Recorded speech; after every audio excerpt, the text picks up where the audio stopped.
Hey, welcome back everybody, and welcome to another edition of Pete's Suddenly Single Kitchens, where today we're going to make suddenly single sirloin steak. And I've got my array of ingredients, as you may recall. Today we're going to spice it up with a little more butter, a little more garlic, and guess what? A little more Cavender's, and where I get my best steaks, Longhorn seasoning. We'll see how it all works out, and look forward to showing it to you. All right, so we're going to season up the steak a little bit. It looks to be about a 2.5-inch steak. And I'm planning to cook it about 3 minutes on a side. We'll get to that. Right now I'm gonna spread the little sprinkle of joy, known as Cavender's. And to my loving brother-in-law back in Jersey, I'm gonna bring you a couple of containers here. I think it's the best stuff to put on everything, like I've said. Fish, chicken, beef, pork, you name it, Cavender makes it better. And I'm also going to add a little sea salt, a little cracked pepper, and an homage to Longhorn, their particular seasoning, which is very, very good. Their steaks are very, very good. So I'm going to throw a little of that on. You might think, well, there's too much seasoning there, but we'll find out, you know. I can always scrape it off. You know, if you like garlic, I'm gonna throw a little garlic powder on there. And of course, salt. Salt brings out the best of everything. So I think we got it seasoned enough, and we'll see phase 2. All right, we're gonna get a little olive oil on the pan here.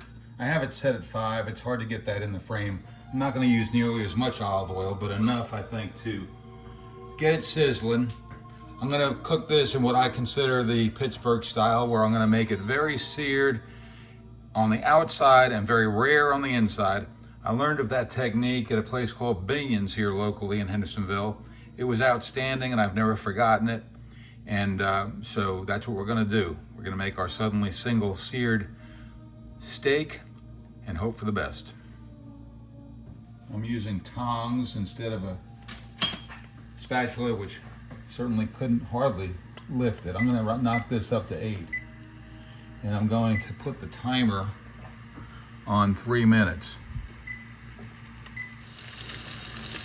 Now it's kind of funny to do this and have fun doing it, and that's my whole point. I'm not trying to give health food advice, any kind of health advice, or not even cooking advice. To the contrary, it's more or less, if you watch this and you're slightly entertained, take it as a lesson of things not to do.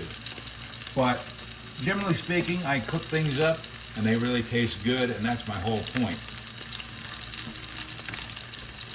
And I am trying to stretch the dollar. If I went out for dinner at Longhorn's, it would easily be $50 and sometimes $100. And they do a super job, but I can't do that every day, so I'm trying to make it at home and still enjoy life.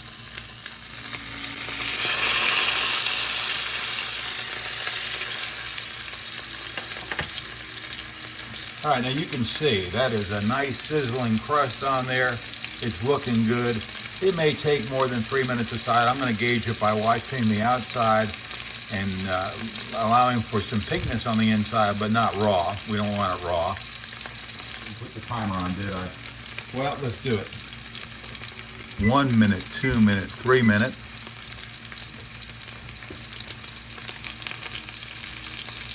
Oh, one of my advisors online said I should take cooking lessons. Hey, what a great idea that would be. You know, maybe someday I'll sign up. But in the meantime, I'm just going to wing it and hope for the best.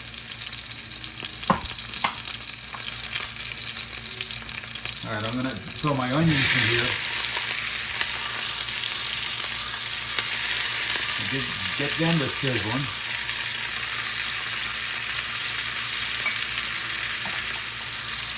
And you might notice I have some butter out here, and yes, everything's better with butter, and I'm going to use some.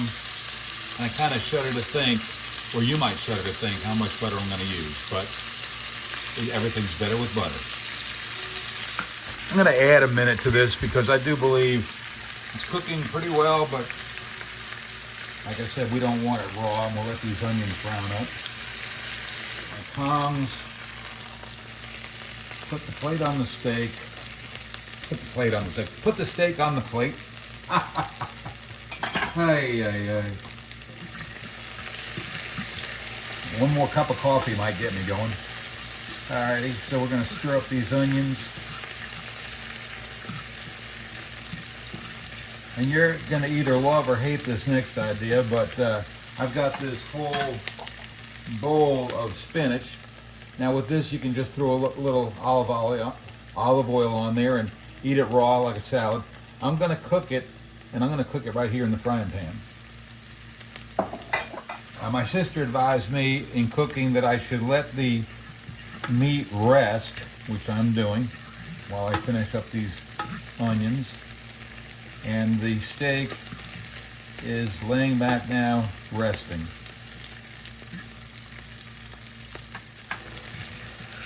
All right, so these are looking pretty good. We don't want to burn them either. All right, so here we go. I'll just dump them, well, rake them onto the steak.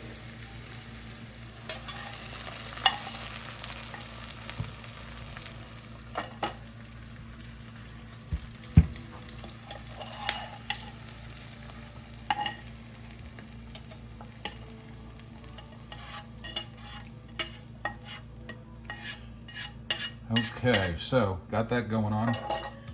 Here's your steak and onions looking good. And this is another little experiment, but I could put a tiny bit of water in there, but it's pretty hot, so we don't want to create an explosion. But keep it on the hot side. And I'm just going to dump this this spinach in there. And as you can see, it's a pretty full pan of spinach. And we'll see what a lid does for that.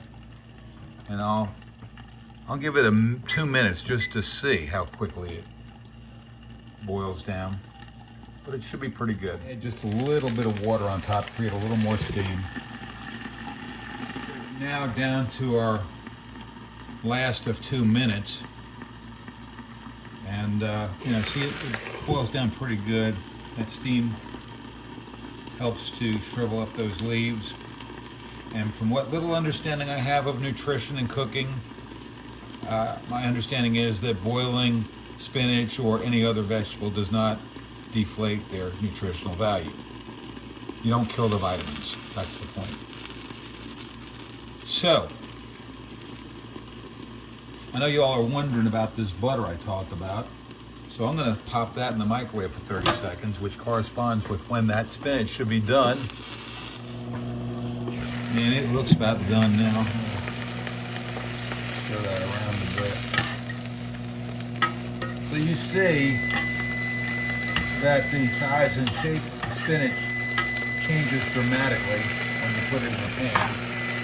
I'm sorry about the obnoxious timer again. Whoops, turn that off. And the obnoxious timer in my microwave, not to mention the obnoxious timer in my mouth. And we are done. Done. Probably fit this right on the plate. Well, why not? Who's looking, right? So I'm just going to dump your spinach right there. And take that. Now you got your vegetables, your meat and vegetables, and dare I forget, and I'm just gonna pour a little butter on there now. You're either cringing or your mouth is watering or both, but everything goes better with butter, so why not steak, right? All right, well, thanks again for watching. I hope you enjoy it. I hope I enjoy it. And we'll see you next time on Suddenly Single Kitchens. Signing off for now. Bye-bye, take care of yourself, and we'll see you soon.